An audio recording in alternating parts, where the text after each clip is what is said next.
რა თქმა უნდა, მე გავიარე ძალიან რთული 9 თვიანი პერიოდი, როდესაც ნიკოლოზი დააკავეს და იზოლატორში ვნახეთ, თუ რა მდგომარეობაში იმყოფებოდა, ჩემთვის აღმოჩნდა ძალიან, ასე ვთქვათ, ადამიანურად შეუთავსებელი ის რეაქცია და იმის გააზრება, რომ ედავებიან ადამიანს უვადო თავისუფლების აღკვეთა ემუქრება და უდანაშაულოდ თვლი, იმიტომ რომ მე ჩემი შინაგანი რწმენა მქონდა, იმიტომ რომ ჩემი პროფესიული, ასე ვთქვათ, გამოცდილება მაძლევს იმის საშუალებას, ამოვიცნო ადამიანის, ასე ვთქვათ, განწყობა და ის შიშები თუ რადგან მის უკან. სწორედაც პირველივე ჯერზე, პირველივე შეხვედრისას მე მივხვდი, რომ ნიკას თავს ხდებოდა რაღაცა ტრაგედია და ძალიან დიდი საშინელი, ასე ვთქვათ, манипуляция, სამართლებრივი манипуляция, რაც სწორედ თქვით, რომ ადამიანურად შემაწუხა პირველ რიგში ამ განცდამ.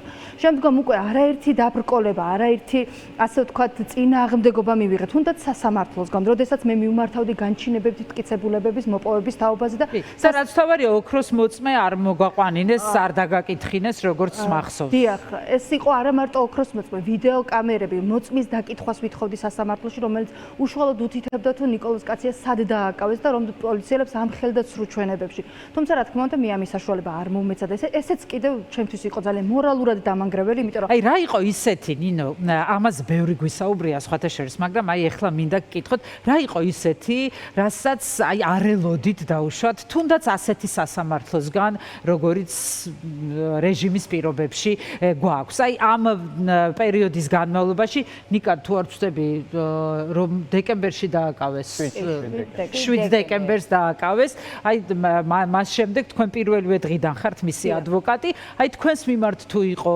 რაიმე დაუშვათ, არ ვიცი, რაღაც დაკავშირების მცდელობა ან აი რა შეგიძლიათ გაიხსენოთ? ჩემთან უშუალოდ ჩემთან არავის კონტაქტზე არ გამოსულა, თუმცა ნიკამ როგორც დღეს სასამართლო პროცესზეც აღნიშნა, იყო მცდელობა. სამწუხაროდ მე არ ყოფილი ვარ სასამართლოზე და იქიდანაც ყველაფერი არ გამოდის ესე დეტალურად, ჟურნალისტები და დამსწრეები კი გვიყვებიან, იცით რომ შეზღუდული. და რა თქმა უნდა, ნიკასგან გავიგე მეც, რომ ციხის, ასე ვთქვათ, იმდროინდელ ხელმძღვანელს დაუბარებია და უთქვამს, რომ მე ავეცილებინე, მოვეშორებინე, როგორც ქალი, არ აწყობდა მას, ასე ვთქვათ, ამ კატეგორიის დანაშაულზე როგორც ადვოკატი და შესაბამისად ნიკაზე უფრო იყო ეს გავლენის მოხდენის მცდელობა როგორც ნიკამ განმიმარტა, მაგრამ ჩემთან უშუალოდ მსგავსი არაფერი განხორციელებულა. თუმცა თუ ჩავთვლით იმას, რომ მე ხელი მეშლებოდი საგამოძიებო მოქმედებების ჩატარებაში და პრაქტიკულად უძლური ხდებოდი და თავისთავად ეს გარკვეულწილად შეიძლება ბიძგიც ყოფილიყო საიმისოდ, რომ მე ჩამოშორებოდი ამ საქმეს.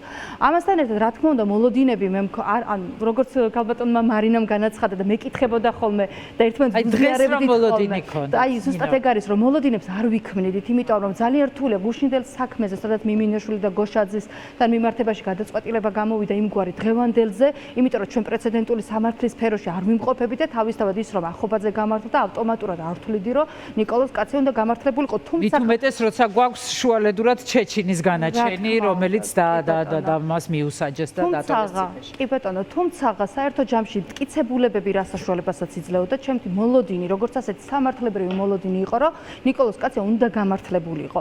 ის მოლოდინი ამ შემთხვევაში გამართლდა, თუმცა არ მქონდა, მე თვითონ არ ვიქმნიდი ამ მოლოდინს, იმიტომ რომ მე სხვასაც ვერ შევუქმნიდი მე. რა თქმა უნდა, გამეხარდა, ეს იყო, აი ესეთი განცდა დამეუფლა, რაც საკუთარ თავს კითხე, რომ რას ვგრძნობდი. ეს იყო, რომ დღეს მე მშვიდად წავალ სახლში, მშვიდად დავიძინებ ამ 9 თვის განმავლობაში პირველად, რომ ვიცი, რომ ხვალ ადამიანს აღარ ემუქრება უვადო თავისუფლების. ნინო, ძალიან დიდი მადლობა, კიდევ ერთხელ უნდა გადაგიხადოთ მადლობა მართლაც და ყველა ადვოკატს ეკუთვნის ეს მადლობა, ვინც იცავს სინდისის პატიმრებს.